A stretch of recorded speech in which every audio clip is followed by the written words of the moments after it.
भक्ति चैनल में एक बार फिर से आप सभी का स्वागत है। पिछले वीडियो में हमने मत्स्य अवतार और कच्छप अवतार की चर्चा की थी। आज का हमारा विषय है वराह अवतार। दोस्तों, वराह अवतार हिंदू धर्म ग्रंथों के अनुसार भगवान विष्णु के 10 अवतारों में से तृतीय अवतार है, जो भाद्रपद में शुक्ल पक्ष की तृतीया को अवतरित हुए। वराह अवतार की कथा।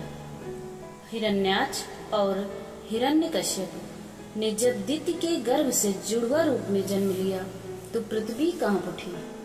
हिरण्याक्ष और हिरण्यकश्यप दोनों पैदा होते ही बड़े हो गए और अपने अत्याचारों से धरती को कपाने लगे। यद्यपि हिरण्याक्ष और हिरण्यकश्यप दोनों बलवान थे, किंतु फिर भी उन्हें संतोष नहीं था। वे चाहते थे कि संसार में अजेयता और अमरता प्राप्त करें। हिरण्याक्ष और हिरण्यकश्यप दोनों ने ब्रह्मा जी को प्रसन्न करने के लिए बहुत बड़ा तप किया। उनके तप से ब्रह्मा जी प्रसन्न हुए। ब्रह्मा जी ने अजेयता और अमरता का वरदान दिया। ब्रह्मा जी से अजेयता और अमरता का वरदान पाकर हिरण्याक्ष उद्दंड और स्वेच्छाचारी बन गया। वह तीनों लोकों में अपने को सर्वश्रेष्ठ मानने लगा। हिरण्याक्ष ने गर्वित होकर तीनों लोकों को जीतने का विचार किया। वह हाथ में गदा लेकर इंद्रलोक में जा पहुंचा। देवताओं को जब उसके पहुंचने की खबर मिली तो वे भयभीत हो गए और भयभीत होकर इंद्रलोक से भाग गए। देखते ही देखते समस्त इंद्रलोक हिरण्याक्ष का अधिकार स्थापित हो गया। जब इंद्रलोक में युद्ध करने के लिए कोई नहीं मिला तो हिरण्याक्ष वरुण की राजधानी विभावरी में जा पहुंचा। वरुण ने बड़े शांत भाव से कहा, तुम महान योद्धा और सूरवीर हो। तुमसे युद्ध करने के लिए मेरे पास शौर्य कहाँ। तीनों लोकों में भगवान विष्णु को छोड़कर कोई भी ऐसा नहीं है जो तुमसे युद्ध कर सके। अतः उन्हीं के पास जाओ, वे ही तुम्हारे युद्ध की पिपासा शांत करेंगे। वरुण का कथन सुनकर हिरण्याक्ष भगवान विष्णु की खोज में समुद्र के नीचे रसातल में जा पहुंचा।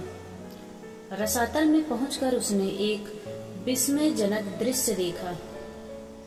उसने देखा एक वराह अपने दांतों के ऊपर धरती को उठाए हुए चला जा रहा है। हिरण्याक्ष वराह को लक्ष्य करके बोला, उठो, तुम अवश्य ही भगवान विष्णु हो। धरती को रसातल से लेकर कहाँ जा रहे हो? यह धरती तो दैत्यों के उपभोग की वस्तु है, इसे रख दो।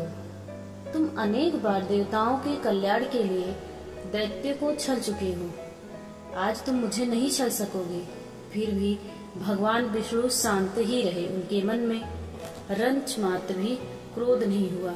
वे वराह के रूप में अपने दांतों पर धरती को लिए हुए आगे बढ़ते रहे। हिरण्याक्ष भगवान वराह रूपी विष्णु के पीछे लग गया।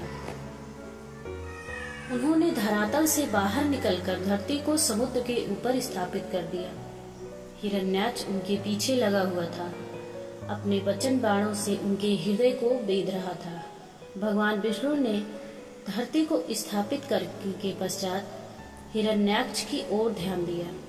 उन्होंने हिरण्याक्ष की ओर देखते हुए कहा, तुम तो बड़े बलवान हो। बलवान लोग कहते नहीं, करके दिखाते हैं। तुम तो केवल प्रलाप कर रहे हो। मैं तुम्हारे सामने खड़ा हूँ, तुम क्यों नहीं मुझ पर आक्रमण कर रहे हो? बढ़ो आगे, मुझ पर आक्रमण करो। हिरण्याक्ष की रगों में बिजली दौड़ गई। वह हाथ में गदा लेकर भगवान विष्णु पर टूट पड़ा। भगवान के हाथों में कोई अस्त्र नहीं था। उन्होंने दूसरे ही क्षण हिरण्याक्ष के हाथ से गदा छीनकर दूर फेंक दी। हिरण्याक्ष क्रोध से उन्मत्त हो उठा। वह हाथ में त्रिशूल लेकर भगवान विष्णु की ओर झपटा। भगवान विष्णु ने शीघ्र ही सुदर्शन का आवाहन किया चक्र उनके हाथों में आ गया। उन्होंने अपने चक्र से हिरण्याक्ष के टुकड़े टुकड़े कर दिए। भगवान विष्णु के हाथों मारे जाने के कारण हिरण्याक्ष वैकुंठ लोक में चला गया। तो दोस्तों, अगर आपको वराह अवतार की कथा अच्छी लगी हो तो चैनल को सब्सक्राइब कीजिएगा और एक लाइक जरूर कीजिएगा। धन्यवाद दोस्तों।